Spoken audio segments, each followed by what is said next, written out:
Saudi সরকারও আজকে ইসলামের বিরুদ্ধে অবস্থান নিয়েছে। প্রশ্ন আসতে পারে কেন? সেটা হলো, আপনাদের এই দিগল গ্রামে কয়েকটা মসজিদ আছে, কোনো নেতা যদি বলে মসজিদটাকে ভেঙ্গে এখানে রাম মন্দির বানাবো, আপনারা বলুন তো মসজিদ ভাঙ্গার পক্ষে আপনারা কি থাকবেন? জবান যদি বন্ধ রাখেন এখন গুনাহ হবে। মসজিদ ভাঙ্গার পক্ষে যদি কেউ থাকে, যতবার হজ করুক না কেন, টুপি পরুক, বক্তা হোক না কেন, ইমান থাকবে না। কারণ মসজিদ ঘরের মালিক পৃথিবীর কেউ না। আওয়াজ করে বলুন তো মসজিদ ঘরের মালিক কে? আরো জোরে বলেন কে? সৌদি আরব কেমনে বিরোধিতা করছে তথ্য নেন।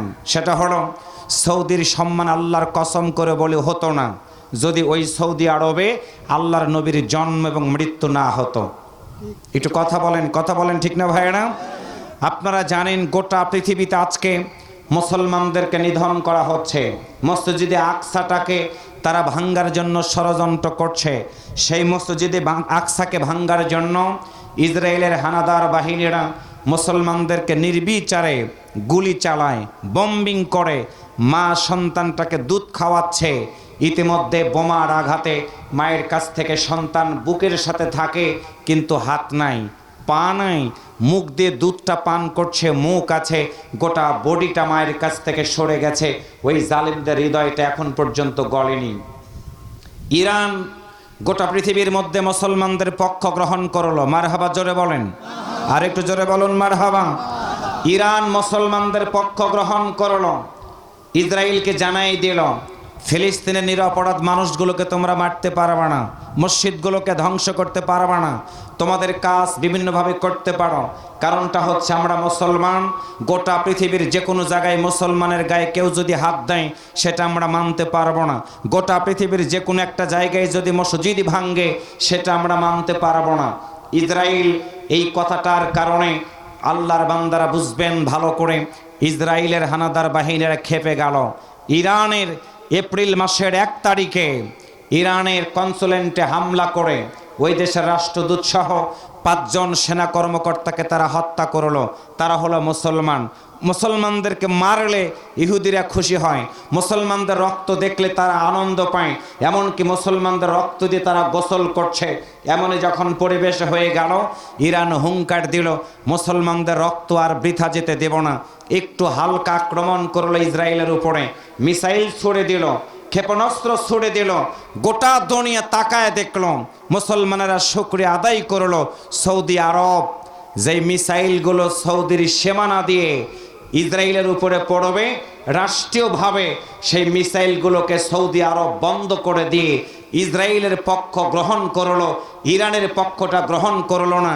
যেই সৌদি আরব ইহুদিদের পক্ষ গ্রহণ করতে পারে, আল্লাহর কসম করে বলতে পারি তারা আর মুসলমান নাই, বরং তারা খ্রিস্টান হয়ে গেছে, ইহুদি হয়ে গেছে। কথা বলেন ঠিক কিনা? দ্বিতীয় নাম্বার হচ্ছে মুসলিম দেশ হচ্ছে জর্ডান। সেই জর্ডান ইসরায়েলের পক্ষটা গ্রহণ করলো, ইরানের অস্ত্রগুলোকে তারা বাধা দিল।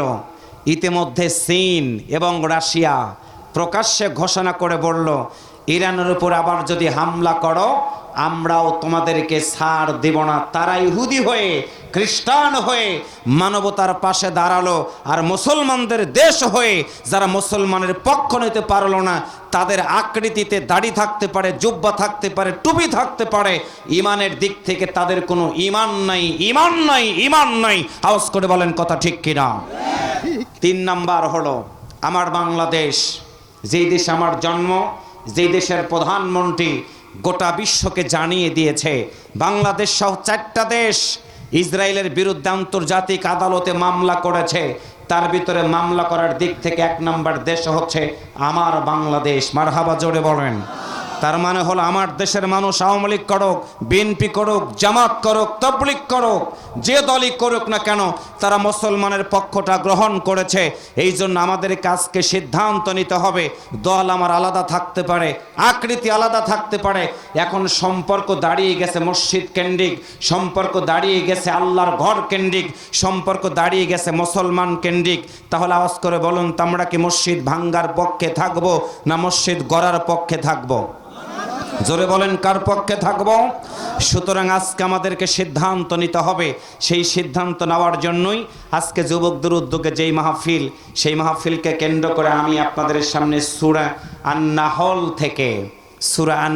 থেকে 125 নম্বর একটা আয়াত তেলাওয়াত করেছি।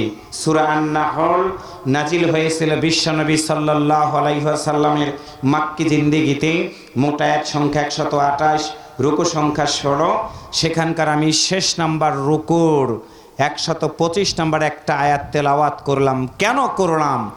টার্গেটটা হলো আমরা ভালোবাসা দিয়ে হিন্দু, বৌদ্ধ, খ্রিস্টান, নাসারা, আওয়ামী লীগ, বিএনপি, জামাত, তাবলিগ, হানাফি, শাফি, হাম্বলি, মালিকি, আট্রসি, চরমনাই, রসুলপুরি, যারা যে দল করুক না কেন, প্রতিটা ভাইয়ের কাছে আমরা আল্লাহর এই কোরআনের দাওয়াতটা পৌঁছে দিতে চাই। কথা বলেন ঠিক না ভাইয়েরা? যুবকদের উদ্যোগে এই মাহফিল, যুবকদেরকে ধন্যবাদ জানাচ্ছি যারা সুন্দর এই পরিবেশটা গ্রহণ করেছে। মনে রাখবেন, বিশ্বনবীর চেয়ে দামি কোনো ব্যক্তি আল্লাহর এই জমিনে ছিল না, হবেও না। সেই নবী মক্কার জমিনে যখন এই কোরআনের দাওয়াত দিয়েছেন, আল্লাহর নবীকে গ্রেপ্তার করা হয়েছে, আল্লাহর নবীর গলাতে গামছা বাঁধানো হয়েছে, আল্লাহর নবীর হাতের চারাগুলোর ভিতরে তারা আঘাত করেছে, আল্লাহর নবীকে দুঃখ দিয়েছে, কষ্ট দিয়েছে। শত দুঃখ কষ্ট সহ্য করার পরেও আল্লাহর নবী যদি এই কোরআনের দাওয়াত দেওয়া বন্ধ করে না দেয়, তাহলে এবার একটু জবান খুলে বলুন তো, আমাদেরও কোরআনের দাওয়াত আমরা যখন দিব, আমাদের উপরে দুঃখ আসবে, কষ্ট আসবে, হিংসা আসবে, বিদ্বেষ আসবে, এমনকি মামলা হবে, জেল হবে, মৃত্যু যন্ত্রণা পর্যন্ত আমাদের সহ্য করা লাগতে পারে। সকল কিছু সহ্য করব, কিন্তু আল্লাহর কোরআনটা কি আমরা ছাড়ব? কথা বলেন, ছাড়ব? তার মানে আজকে আমাদের সিদ্ধান্ত হলো দলগত দিক থেকে নয়, বংশগত দিক থেকে নয়, প্রতিটা মানুষের কাছে আমরা আল্লাহর কোরআনের দাওয়াত দেব। সে দাওয়াত দিতে গিয়ে যদি কষ্ট পাই, গ্রহণ করব, দুঃখ পাই, গ্রহণ করব, কিন্তু দাওয়াত দেওয়া কোনো দিন বন্ধ করব না। সেটাই হচ্ছে আজকের এই আলোচনা। একটু কি সুবহানাল্লাহ বলতে ইচ্ছা করে না? কারণ যেই দাওয়াতি কাজ করেছেন আল্লাহর নবী, যেই দাওয়াত দিয়ে মানুষগুলোকে ইসলামের দাওয়াত দিয়েছেন, তারা ইসলাম ধর্ম গ্রহণ করেছেন, কালেমা পড়েছেন, মুসলমান হয়েছেন, আল্লাহ রসুল তাদেরকে সার্টিফিকেট দিয়েছেন, তোমরা জান্নাতি। আর একটু জোরে বলা দরকার। আমরা কি আজকের ওয়াজ শুনে নিজেদেরকে কি মনে করতে পারি না যে আমরা মুসলমান, আমরা জান্নাতি? সেই জান্নাতি মানুষ হওয়ার জন্য আল্লাহ রসুল যে আয়াতের মাধ্যম দিয়ে দাওয়াত দিয়েছেন, সেটা নিয়ে আমি আপনাদের সামনে আজকে আলোচনা করতে চাই। আল্লাহ রসুল ডাক দিলেন, উদউ ইলা সাবিলি রাব্বিকা বিল হিকমাতি ওয়াল মাউইজাতিল হাসানা। একটু আল্লাহু আকবার জোরে বলেন।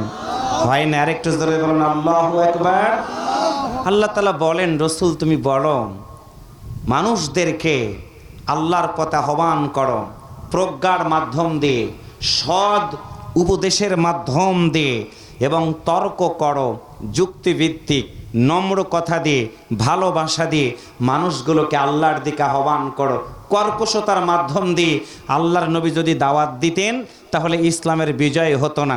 তার মানে রহমত দিয়ে, বরকত দিয়ে, ভালোবাসা দিয়ে বিশ্বনবী মানুষগুলোকে ডাক দিয়েছেন।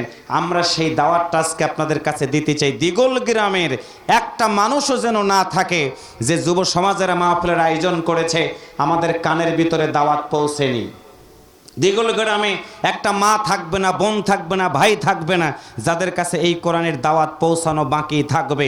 আমরা যার যার জায়গা থেকে এই কোরআনের দাওয়াত দিব। কি দাওয়াত? মানুষগুলোকে সত্যের দিকে ডাকবো, আলোর দিকে ডাকবো, নামাজের দিকে ডাকবো, চরিত্রবান হওয়ার জন্য ডাকবো, চুরি ডাকাতি লাহাজানি থেকে মানুষগুলোকে মুক্তি করার জন্য ডাকবো।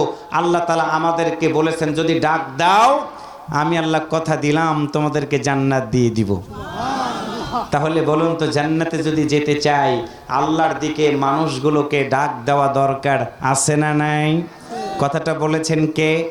আরো জোরে বলেন কে? কোন সূরা? আন-নাহল। কোন সূরা? নাহল। কত নম্বর আয়াত?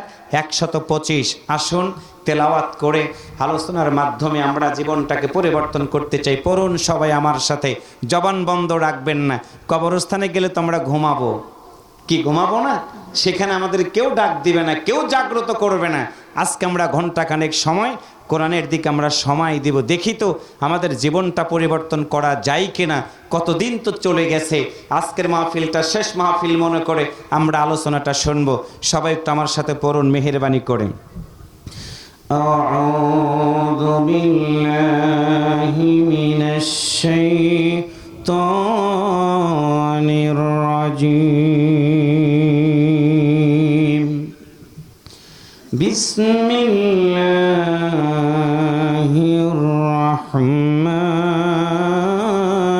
রাহমানির রাহিম। উদউ ইলা সাবিলি রাব্বিকা বিল-হিকমাতি ওয়াল-মাউইযাতিল হাসানা وجادلهم بالتي هي أحسن إن ربك هو أعلم بما ضل عن سبيله وهو أعلم بالمهتدين।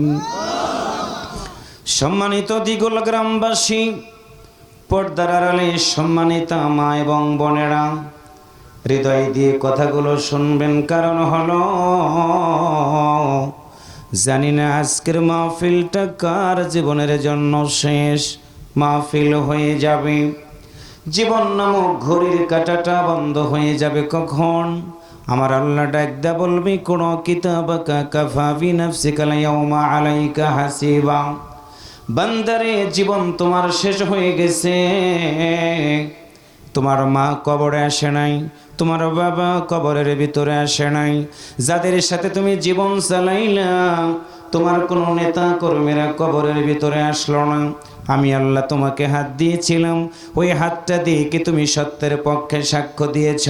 পা দিয়েছিলাম আমি, বান্দারে পাটা দিয়ে হেঁটে হেঁটে কি তুমি কোনোদিন মসজিদে গিয়েছো কিনা? বান্দারে তোমাকে জবানটা দিয়েছিলাম, ওই জবানটা দিয়ে কি আমার মতো আল্লাহকে তুমি কি কোনোদিন ডেকেছিলাম? আমরা মুখ দিয়ে কথা বলার সময় মিথ্যা কথা বলি, কিয়ামতের ময়দানে মুখ দিয়ে কথা বলার সুযোগ নাই, সুযোগ নাই। আমার আল্লাহ যেদিন বলবে ইকরা কিতাবাকা কাফা বিনাফসিকা ইয়াউমা আলাইকা হাসিবা, বান্দারে তোমার আমলনামাটা আজকে তুমি তেলাওয়াত করো, তুমি দেখো তো তোমার আমলনামার ভিতরে কি আছে। ওই দিন আমলনামার ভিতরে যদি দেখি দিগুল গ্রামের মানুষগুলো কোরআনের মাহফিলের আয়োজন করেছিল, দোকানে বসে থাকি নাই, বাড়িতে ঘুমাই নাই, মশার কামড়গুলো আমরা সহ্য করেছি, গা ঘেমে ঘেমে ঘামগুলো জড়িয়ে পড়েছে, ঘুম চেপে ধরেছে, ঘুমাই নেই, কোরআনের কথা শোনার জন্য চোখটাকে তাকায় রেখেছি। আল্লাহ সেদিন বলবে শোকরে আজকে তুমি কি চাও? হাতরে তুমি আজকে আমার কাছে কে চাও? হাত সেদিন বলবে আল্লাহ কিছুই চাই না। তোমার যেই বান্দাটা কোরআন শোনার জন্য হাত তুলেছিল, চোখ দিয়ে তাকাই তাকায় চোখের পানি ছেড়ে দিয়ে কেঁদেছিল, আমি আজকে তোমার ওই বান্দার জন্য তোমার কাছে আজকে জান্নাত চাই। আল্লাহ সেদিন বলবে ওয়াদাল্লাহুল্লাযীনা আমানু وعملوا الصالحات لهم مغفرة وأجر عظيم।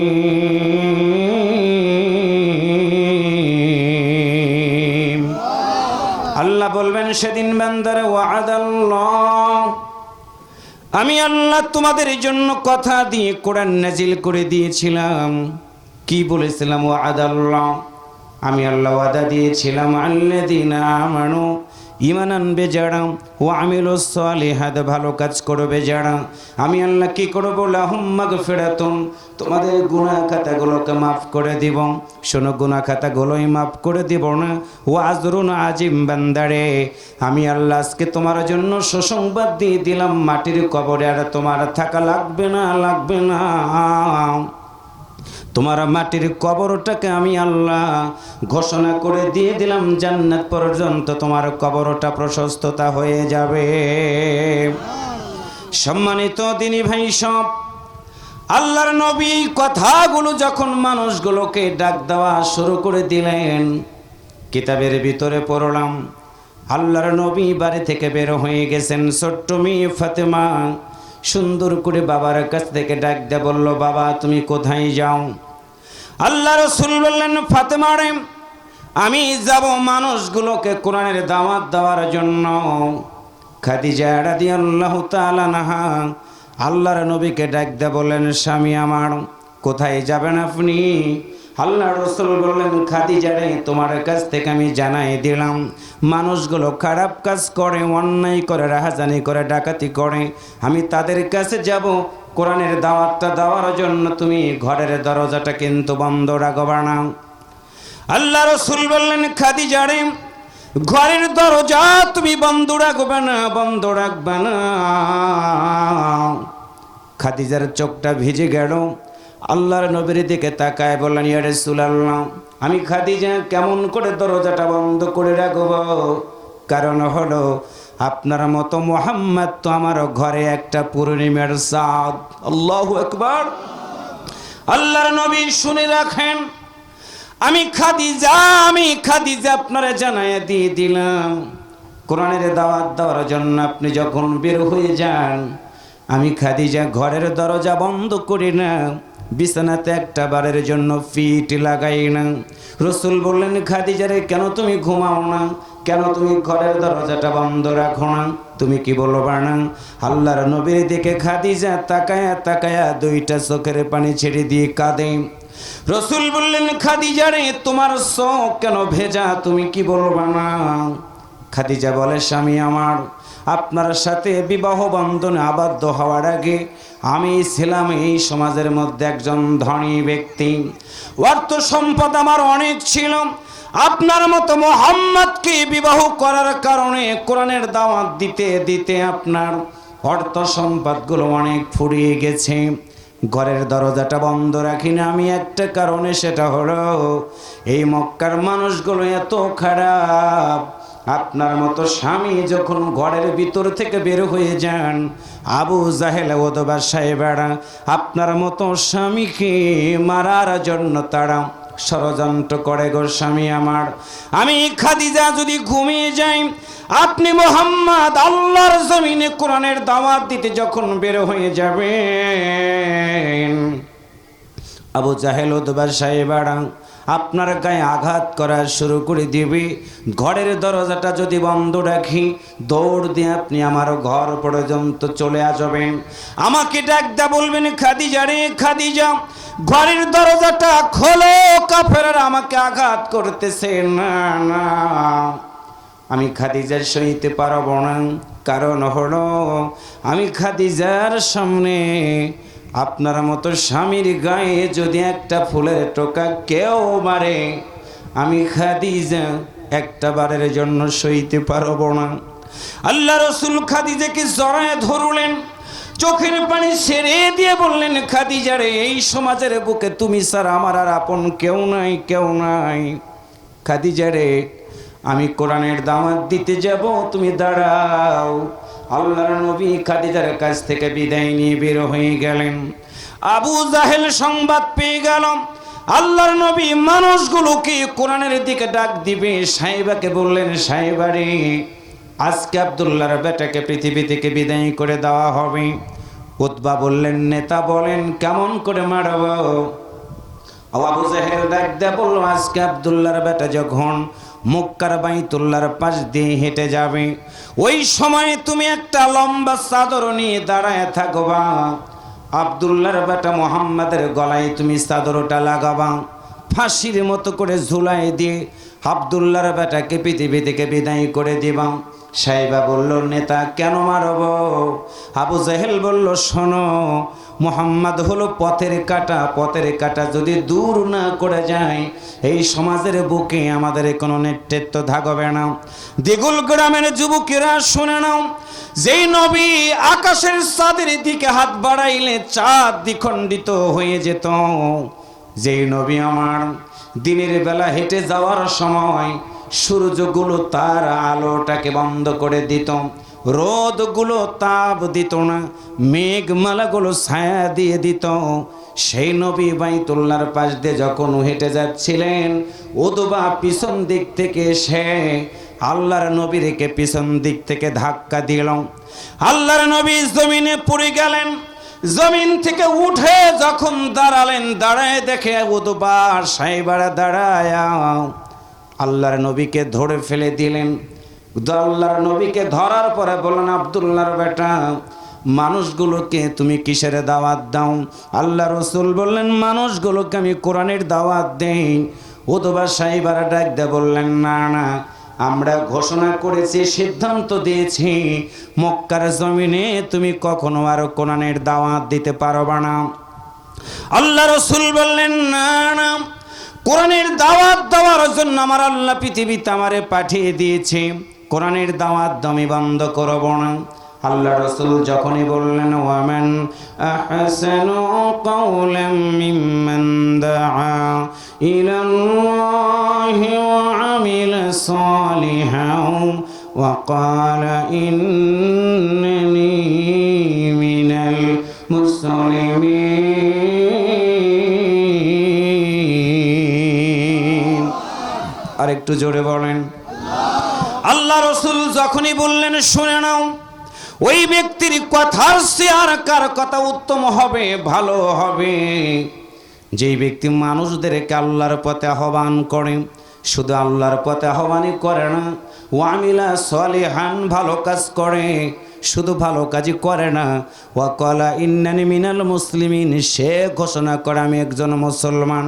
এতটুকু আল্লাহর নবী বলা মাত্র আবু জাহেলের নেতৃত্বে আল্লাহর নবীর গলার সাথে আমার ভাইয়েরা চাদরটাকে ঝুলাই দিয়ে দিল। আল্লাহর নবীর গলার সাথে চাদর ঝুলাই দিল। গামছার মতো করে দুই পাশ থেকে দুইজন কাফের আল্লাহর নবীর দুই পাশ থেকে চাদরটা ধরে টান দেয়, ফাঁসির দড়ির মতো হয়ে গেল। আল্লাহর নবীর গলার রগের সাথে চাদরের টান লাগা শুরু হয়ে গেল। আল্লাহর নবী কথা বলতে পারে না। ডান দিকে তাকায় দেখে আবু জাহেল দাঁড়ায় আছে, বাম দিকে তাকায় দেখে উতবা দাঁড়ায় আছে, সামনের দিকে তাকায় দেখে কোরআন বিরোধী লোকেরা দাঁড়ায় আছে। আল্লাহর নবীর গলায় গামছা লাগায় টানতেছে। কিতাবের ভিতরে পড়লাম, এমন জোরে টান দিয়েছে আল্লাহর নবীর পাটা জমিন থেকে একটু মনে হয় উঁচু হয়ে গেছে, জিহ্বাটা বেরিয়ে যাবে।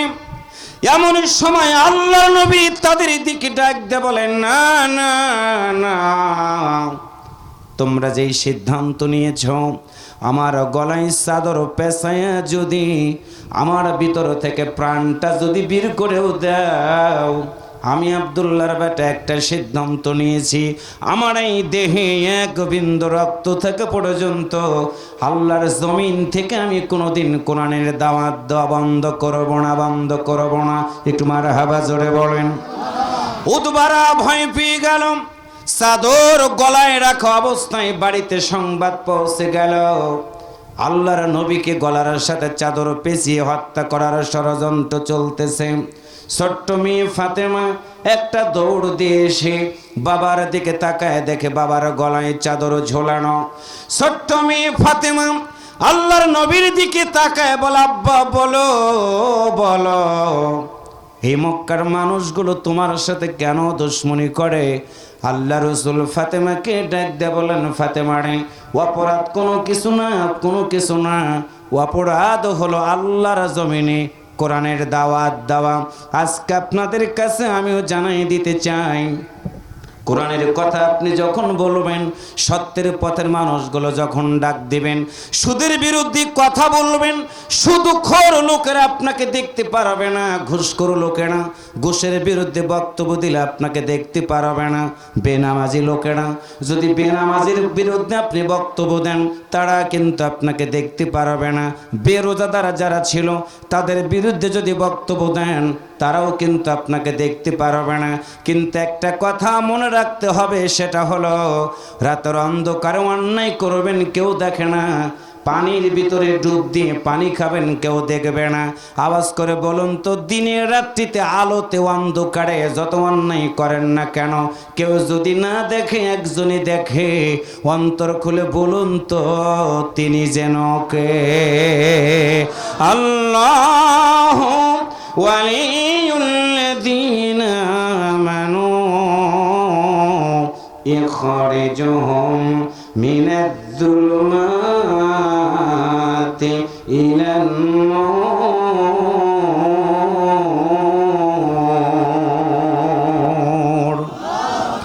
আর কত চাও শহীদ খোদা, আর কত ক্রন্দন,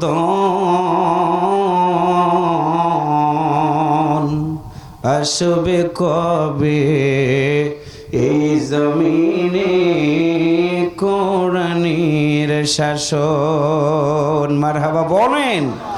সম্মানিত প্রিয় ভাইয়েরা, আল্লাহর নবী দাওয়াত দিলেন, উদু ইলা সাবিলি রাব্বিকা বিল হিকমা। আল্লাহর দিকে মানুষগুলোকে আল্লাহর নবী ডাক দিলেন।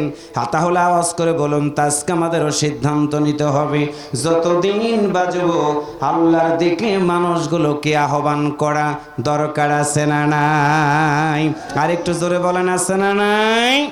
আজকে একটা দুঃখজনক সংবাদ আপনাদেরকে শোনাই দিই, সেটা হলো আমরা যারা এই ময়দানে বসে আছি, নিজের সন্তান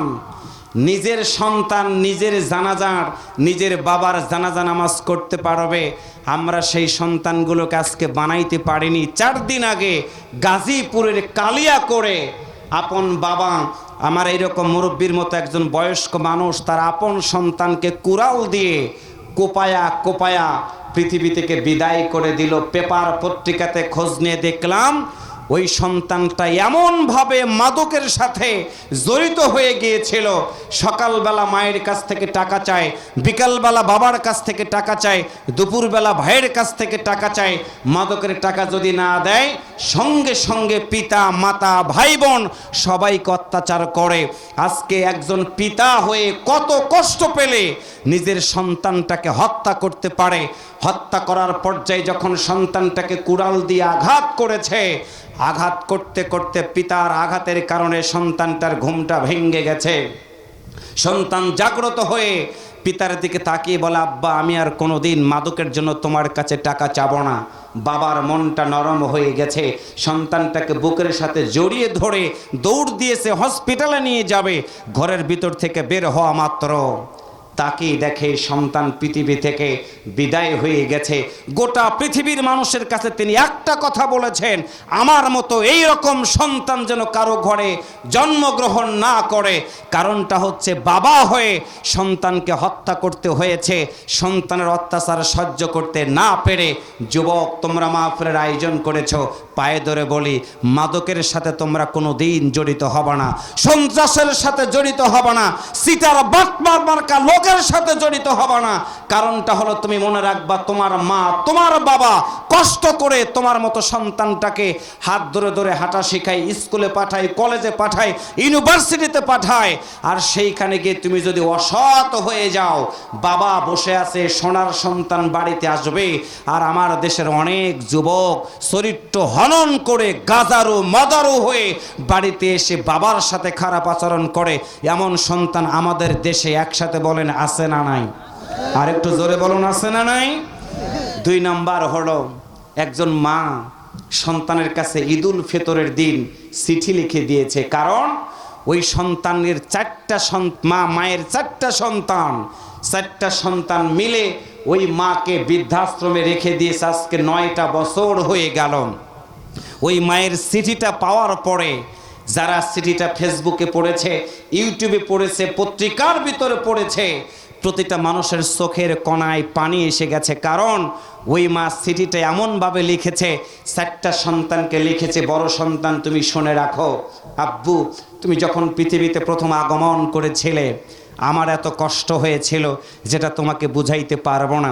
তুমি আস্তে আস্তে বড় হলে, তোমাকে আমি দুধ খাওয়ালাম, স্কুলে নিয়ে গেলাম, বড় করলাম, নিজের চাকরিটা পর্যন্ত ছেড়ে দিয়ে তোমার মতো সন্তানটাকে বড় বানালাম। তুমি আমাকে আজকে ভুলে গেলে।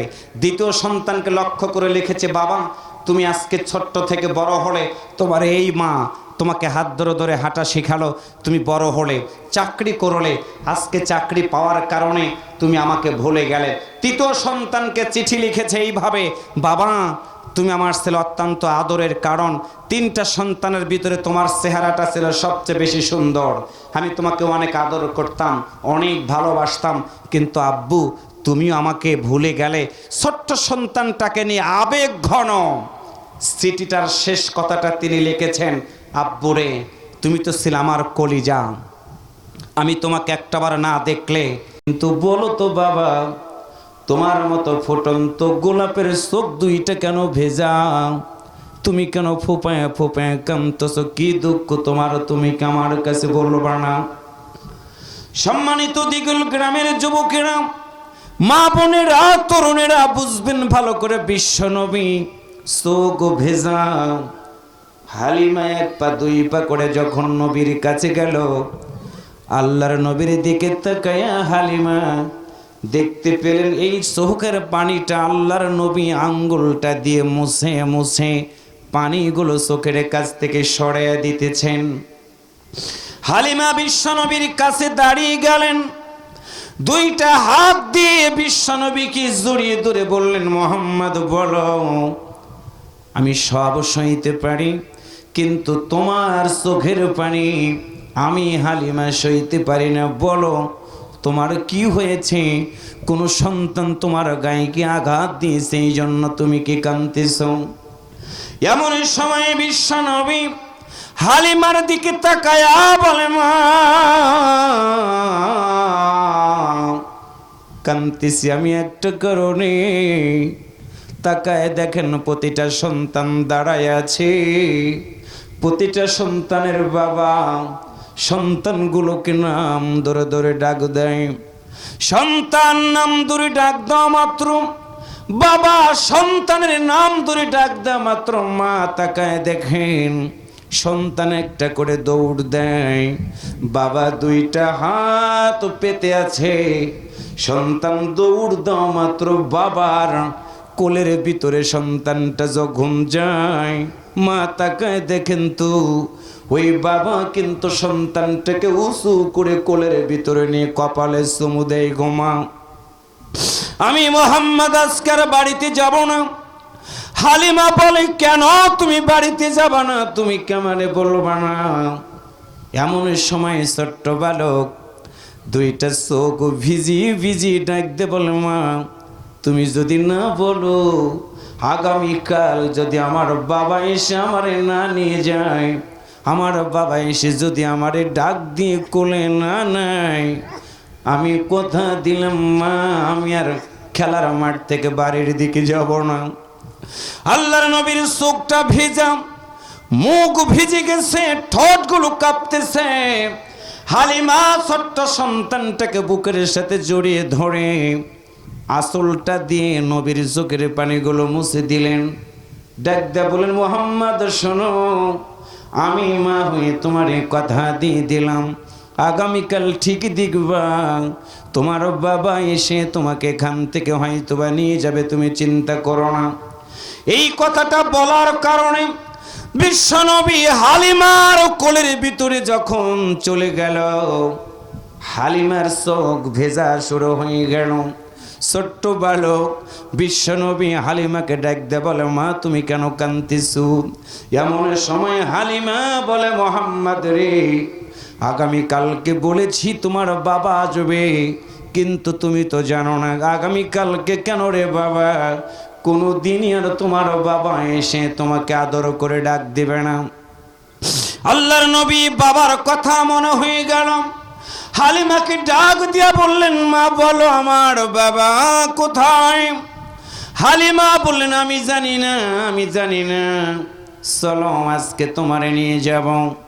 পরের দিন সকাল হয়ে গেল, হালিমা ছোট্ট বালক মোহাম্মদকে নিয়ে গেলেন আমিনার কাছে। আমিনাকে ডাক দিয়া বললেন, বোন একটা কথা তোমারে বলবো, যে কথার কারণে তুমি কোনো সময় কষ্ট পাবা না। আমি হালিমার কলিজাটা ফেটে চৌচির হয়ে গেছে। আমিনা বললেন, বলো কি হয়ে গেছে? আমিনা বললেন, বলো আমার মোহাম্মদ কি তোমারে কোনো কষ্ট দিয়েছে তুমি বলো। হালিমা বলেন, না না, তোমার সন্তান আমারে কষ্ট দেয় নাই, বরং আমি মনে হয় তোমার সন্তানটাকে কষ্ট দিয়েছি। তুমি কি জানতে চাও? আমিনা বললেন, বলো কি কষ্ট দিয়েছ। এমন সময় হালিমা বলেন, গতকাল সন্ধ্যা যখন হয়ে গেল, সব সন্তানেরা বাড়িতে যাই, তোমার সন্তান বাড়িতে আসবে না। আমি যখন আগায় গেলাম, মুহাম্মদ দাঁড়ায় আছে, ছোট্ট বালক মুহাম্মদ দাঁড়ায় আছে, চোখ দিয়ে পানিগুলো গড়ায় গড়ায় পড়তেছে। আমি মুহাম্মদকে বললাম, মুহাম্মদ বাড়িতে চলো। এমন সময় ছোট্ট বালক বলে, মা না না, আমি বাড়িতে যাব না। বলো, যতক্ষণ না আমার বাবা এসে আমাকে নাম ধরে ডাক ধরে না দিবি। হালিমা, আমি তোমাকে জানাই দিলাম, আমি না, শোনো, আমি তো বলেছি আগামীকাল তোমার বাবা এসে তোমাকে নিয়ে যাবে। এটা মনে হয় আমি অন্যায় করেছি। এই কথাটা বলা মাত্র আমি না চিৎকার দিয়ে বিশ্ব নবীকে বুকের সাথে জড়ায়া ধরলেন। ছোট্ট বালকের কপালে চুমু দিয়ে ডাক দিয়া বললেন, মুহাম্মদ রে, আল্লাহর কসম করে বলি রে, তোমার বাবা আর কোনোদিন তোমার কাছে আসবে না। মুহাম্মদ কথা বললেন, মা বলো বাবা কোথায়? এমন সময় আমি না বিশ্ব নবীকে বুকের সাথে জড়াই ধরে বলে, মুহাম্মদ রে, আরবের বুকে আমার মতো বাবা গিনি মেয়ে আর একটাও নাই, একটাও নাই। বিশ্ব নবী বললেন, মা কাঁদছো কেন? এমন সময় আমি না বলে, মুহাম্মদ রে শোনো, জন্মগ্রহণ করার আগে আমি অনেক আশা করেছিলাম তোমাকে নিয়ে, স্বপ্ন দেখেছিলাম তুমি যখন আমার পেটের ভিতর থেকে বের হবা, তোমাকে দোলনাতে শোয়ায় দিব, তোমার বাবা দোলনাটা ধাক্কা দিবে। স্বপ্ন দেখেছিলাম তুমি বড় হবে, তোমার আব্বা তোমাকে হাত ধরে ধরে নিয়ে যাবে। আমি মা স্বপ্ন দেখেছিলাম তোমার বাবা তোমার মতো সন্তানটাকে কাঁধে করে নিয়ে সমাজের এই জায়গা থেকে ওই জায়গায় যাবে। কিন্তু মুহাম্মদ শুনে রাখো, স্বপ্নটা আমার ভেঙ্গে তছনছ হয়ে গেল। তুমি যখন আমার পেটের ভিতরে মুহাম্মদ, আল্লাহ তাআলা তোমার বাবাকে পৃথিবী থেকে উঠাই নিয়ে গেছে, কোনোদিন তুমি আর আব্বা বলে ডাক দিতে পারবা না, আব্বার আদর কোনোদিন তুমি পাবা না।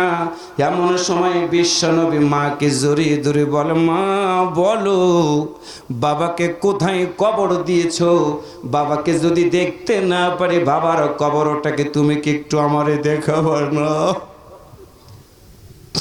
আল্লাহ রসুল ছোট্ট মানুষ, মার কাছে বলল, মা বলো, তুমি কি আমার বাবার কবরটা কি দেখাবা না? মায়ের মন এত নরম, পৃথিবীর বুকে এমন কোনো মা নাই, মা নাই। সন্তান যদি মায়ের সামনে কাঁদে রে, মায়ের কিন্তু চোখটা অটোমেটিকলি ভিজে যায়। রাসূলকে বুকের সাথে জড়িয়ে ধরে আব্দুল মুত্তালিবের দাদার কাছে গিয়ে বলল, মুহাম্মদ তার বাবার কবরটা দেখতেছে, আপনি কি একটু ব্যবস্থা করবেন না? আব্দুল মুত্তালিব বিশ্বনবীকে জড়ায় ধরলেন, ছোট্ট বালককে বুকের সাথে জড়িয়ে ধরে বললেন, মুহাম্মদ রে, কে বলেছে তোমার বাবা নাই? আমি আব্দুল মুত্তালিব তোমারে কথা দিয়ে দিলাম, যতদিন বাঁচবা বাবার আদরের দরকার হবে না, তোমার যা প্রয়োজন হবে আমি আব্দুল মুত্তালিব সব ব্যবস্থাটা করে দিব। রাসূল কথাটা শুনে চোখ ভিজে ভিজে পানিগুলো গড়ায় গড়ায় পড়ে। সব কথা শোনার পরে শেষ কথা ছিল তার, আমার বাবার কবর কোথায়? একটা বারের জন্য আমি আমার বাবার কবরটা দেখতে চাই। একটু আল্লাহু আকবার জোরে বলেন। আব্দুল মুত্তালিব বিশ্বনবীকে জড়ায় ধরলেন। দাসী উম্মে আইমানকে ডাক দিয়া বললেন, দাসী রে, আমি তোমার কাছে একটা কথা বলবো, আমিনার সাথে তুমি যাবা। আমার আমিনা নতুন মানুষ, আমার বাড়িতে এসেছে, তোমারে জানাই দিয়ে দিলাম, আমিনাকে সাথে নিয়ে তুমি চলে যাবা আব্দুল্লাহর কবরটা দেখানোর জন্য। ঘোড়াটাকে সাজিয়ে দেওয়া হলো, উটটাকে সাজিয়ে দিয়ে বিশ্বনবীকে উটের উপরে আরোহণ করে দিয়ে আব্দুল মুত্তালিব বাড়ির বাইরে একটা চেয়ার রেখে দিলেন। আমিনা বললেন, এই চেয়ারটা কিসের জন্য? আব্দুল মুত্তালিব বললেন, অনেক আশা ছিল এই চেয়ারের উপরে আমার সন্তান আব্দুল্লাহ এসে বসবে, কিন্তু আব্দুল্লাহ যেহেতু নাই, আব্দুল্লাহর কবর দেখে সে আমার মোহাম্মদ এই চেয়ারে এসে বসবে। সুন্দর করে চেয়ারটাকে সাজায় রেখে দিয়া হালিমা রাদিয়াল্লাহু তাআলা আনহা নাই, আমিনার সাথে দাসী উম্মে আইমানকে দিয়ে আল্লাহর নবীকে পাঠাই দিলেন বাবার কবরটা দেখানোর জন্য। পথ চলা শেষ হয়ে গেল। আবওয়া নামক জায়গাতে পৌঁছা মাত্র আমিনা বললেন, দাসী রে, উট থেকে নামো, ওই যে দেখো একটা উঁচু পাহাড়ের মতো, মোহাম্মদকে তুমি একটু নিয়ে যাও। বাবার কথা বারবার মনে করেছে, ওই যে একটা উঁচু টিলা, সেইখানে আব্দুল্লাহ ঘুমিয়ে আছে, সেইখানে নিয়ে যাও। আল্লাহর নবী উট থেকে নেমে মায়ের দিকে তাকায়া বললেন, মা, আমার জীবনটা মনে হয় আজকে ধন্য হয়ে যাবে। বাবাকে কোনোদিন দেখি নাই, বাবার কবরটা দেখার তুমি সুযোগ করে দিলা। উটের উপর থেকে নেমে আল্লাহর নবী একটা দৌড় দিয়ে বাবাকে যে এখানে কবরস্থ করা হয়েছে, কিতাবের ভিতরে পড়লাম আল্লাহর নবী ছোট্ট মানুষ কবরের উপরে শুয়ে পড়ে একটা বার ডাক দিয়ে বললেন, আব্বা। আল্লাহ রাসূল যখনই বলেছেন আব্বা, কবরের ভিতর থেকে কোনো আওয়াজ আসে না। শেষবারের মতো যখন বিশ্বনবী বলেছেন, আব্বা, আমি তোমার মোহাম্মদ, আমি তোমার কলিজার টুকরোর সন্তান। প্রতিটা বাবা তো তার সন্তানটাকে বুকের সাথে জড়িয়ে ধরে। আব্বা, তুমি কি একটু আমার বুকের সাথে জড়িয়ে ধরবে না? আব্বা, তুমি কি একটু আমার আদর দিবে না? আল্লাহর নবী যখন কথাগুলো বলতেছিলেন, কিতাবের ভিতরে পড়লাম কবরটা মনে হয় প্রকম্পিত হয়ে গেল। কবরের ভিতর থেকে মনে হয় আওয়াজ এসে গেল আব্দুল্লাহর পক্ষ থেকে, মোহাম্মদ রে, তোমার বাবা অপেক্ষায় আছে, তোমার মতো মোহাম্মদটাকে একটু বুকের সাথে জড়াইয়া ধরবে। আল্লাহু আকবার। বাবার কবরের উপরে চোখের পানি ছেড়ে দিয়ে কাঁদে। আমিনা গিয়ে বিশ্বনবীকে হাত ধরে বলে, মোহাম্মদ রে, কিয়ামত পর্যন্ত যদি তুমি কাঁদো, তোমার বাবা তোমার ডাকে সাড়া দিবে না। আল্লাহর নবী মায়ের দিকে তাকায় বলে, মা, বাবা যদি কথা না বলে বাবার চেহারাটা কেমন আমি কেমন করে বলতে পারবো, তুমি কি বলবা না? আমিনা বললেন, বাবা না, আমি বলতে পারবো না, বাবারে আমার শরীরটা খারাপ হয়ে গেছে, তুমি আর কাঁদবা না। ছোট্ট বালক যখন ঠোঁটটা ভিজিয়ে ভিজিয়ে কাঁদে, আসলটা দিয়ে আমিনাও চোখের পানি ছেড়ে দিয়ে কাঁদে। দাসী উম্মে আইমানকে বললেন, দাসী রে, আমার মোহাম্মদকে নিয়ে চলো, ক্ষুধারত হয়ে গেছে আমার সন্তান, একটু খাওয়ানোর ব্যবস্থাটা করো। দাসী উম্মে আইমানকে সাথে নিয়ে আমিনা আমিনা আমার প্রিয় ভাইরা মুহাম্মদ সাল্লাল্লাহু আলাইহি ওয়াসাল্লামের মুখে খাবার দেয়। বিশ্ব নবী খাবারটা গ্রহণ করে মায়ের দিকে তাকায় বলে, মা, তুমি আমাকে যেইভাবে হাত দিয়ে খাবার মুখে তুলে দাও, বাবা যদি থাকতো আমার বাবাও ঠিক এইভাবে আমার মুখে খাবার তুলে দিত। আল্লাহর নবী কথাগুলো বলেন, মায়ের চোখ ভিজে ভিজে গড়া গড়া পড়ে। এমন সময় আমিনা দাসীকে ডাক দে বলে, দাসী রে, আমার গাটা কেন যেন গরম হয়ে গেছে, শরীরটা আমার খারাপ লাগতেছে। দাসী রে, তোমার একটা কথা আমি বলবো, বলো তো, যে মোহাম্মদকে আমি ভালোবাসি আমার সন্তান হিসেবে, তুমি কি বলতে পারো আমার মোহাম্মদকে তুমি কেমন হিসেবে ভালোবাসবা? দাসী উম্মে আইমান বলে, আমি না, শুনে নাও, আমি তোমাদের বাড়ির দাসী, আমার জীবনটাও দিয়ে যদি হয় তোমার সন্তানের কোনো ক্ষতি হবে, এটা আমি কোনোদিন করতে দিব না। এই কথাটা বলা মাত্র আল্লাহর নবীর মায়ের গায়ের জ্বরটা বেশি হয়ে গেল। আল্লাহর নবীর হাতটা নিয়ে দাসী উম্মে আইমানের হাতের ভিতরে দিয়ে আমিনা দাসীর দিকে তাকায় বলে, দাসী রে, মনটা যেন বলতেছে, আমারও মনে হয় আর আমার বাড়ির পর্যন্ত ফিরে যেতে পারবো না। আমার মোহাম্মদকে একটু দেখে রাখবা তুমি। এই কথাগুলো বলতে বলতে আল্লাহর নবী মায়ের কাছে এসে হাজির হয়ে গেলাম। মায়ের দিকে তাকায় বলে, মা তুমি কেন কাঁদো, তুমি কেন কাঁদো, তুমি কি বলবা না? এমন সময় আল্লাহর নবীর মা মুহাম্মদকে বুকের সাথে জড়িয়ে ধরে কপালে চুমু দিয়ে বলে, আব্দুল্লাহর বেটা মুহাম্মদ, শোনো, আমার মনটা যেন বলতেছে আর কোনোদিন তুমি মনে হয় আমাকেও আর মা বলে ডাক দিতে পারবা না। কথা বলতে বলতে আল্লাহর নবীর মা পৃথিবী থেকে বিদায় হয়ে গেল।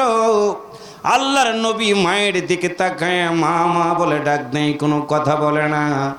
এমন সময় কিতাবের ভিতরে পড়লাম, আল্লাহর নবী মায়ের বুকের উপরে শুয়ে পড়ে গিয়ে কপালের সাথে আল্লাহর নবী এই ঠোঁটটা লাগায়া ডাক দে বলে, মা তুমি যদি কথা না বলো, মা বলো, মুহাম্মাদের মুখের ভিতরে কে খাবার তুলে দিবে?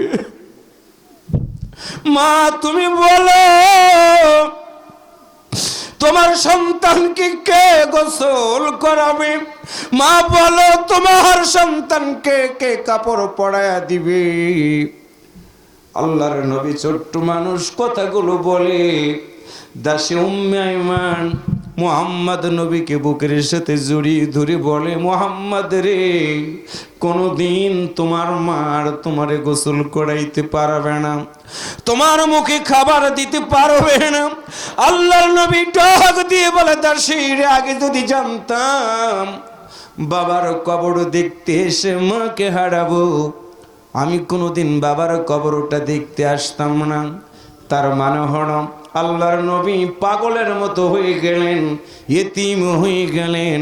দাসী উম্মে আইমান আল্লাহর নবীকে হাত ধরে ধরে রওনা করলেন বাড়ির দিকে।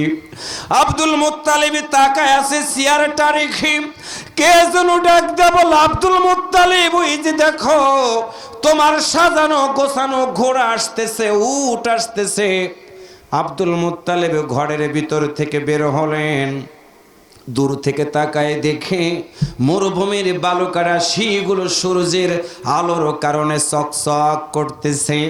ঘোড়া দেখা যায়, উট দেখা যায়, কিন্তু উটের উপরে 3 জন মানুষ দেখা যায় না, 2 জন মানুষ দেখা যায়। আব্দুল মুত্তালিব বিচক্ষণ ব্যক্তি ছিলেন।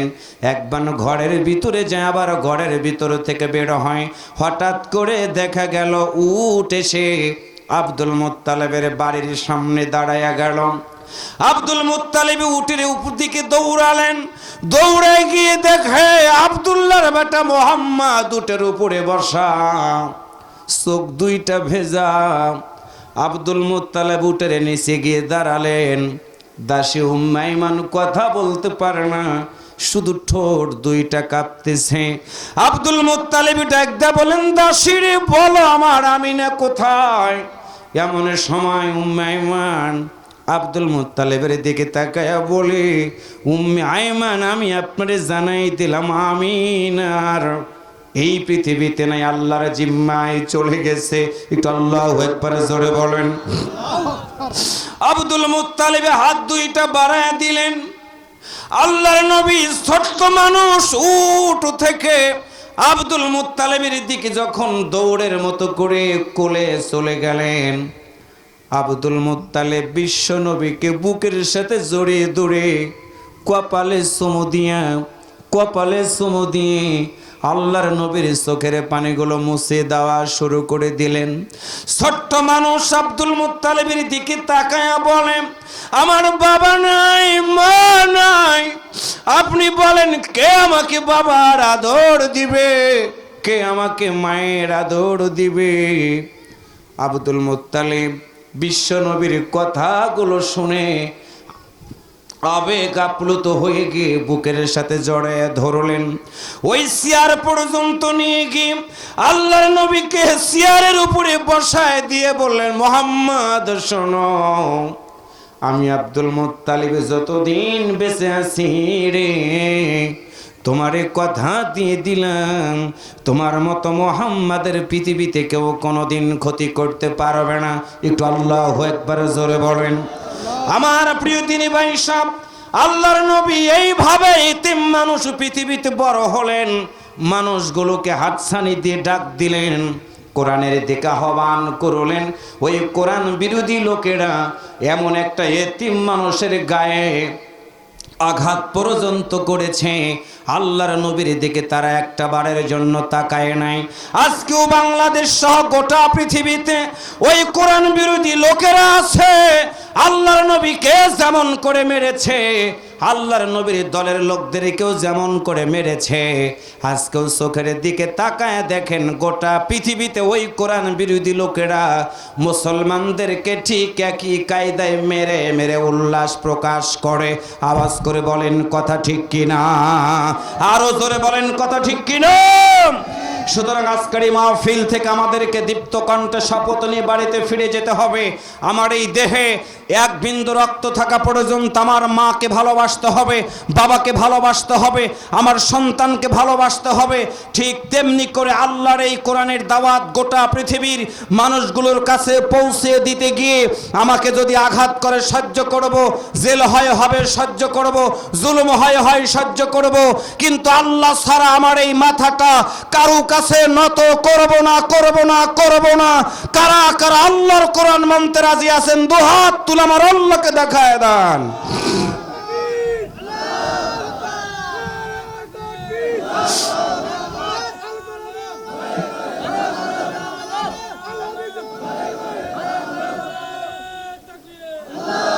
হাত নামান, একটু আল্লাহু আকবার জোরে বলেন, আরেকটু জোরে বলেন আল্লাহু আকবার।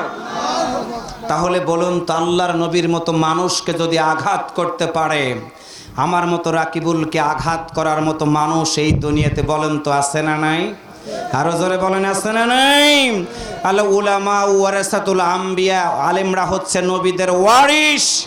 সুতরাং আমি আপনাদেরকে হাতছানি দিয়ে পায়ে ধরে বলে গেলাম, আল্লাহর নবীর সুপারিশ ছাড়া পৃথিবীর কোনো মুসলমান জান্নাতে যেতে পারবে না।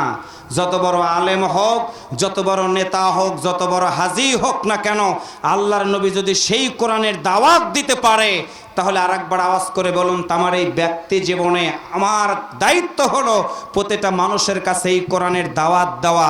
একসাথে বলুন তো, দরকার আছে না নাই? আরো জোরে বলেন আছে না নাই? আল্লাহ রাসূল ছোট্ট মানুষ,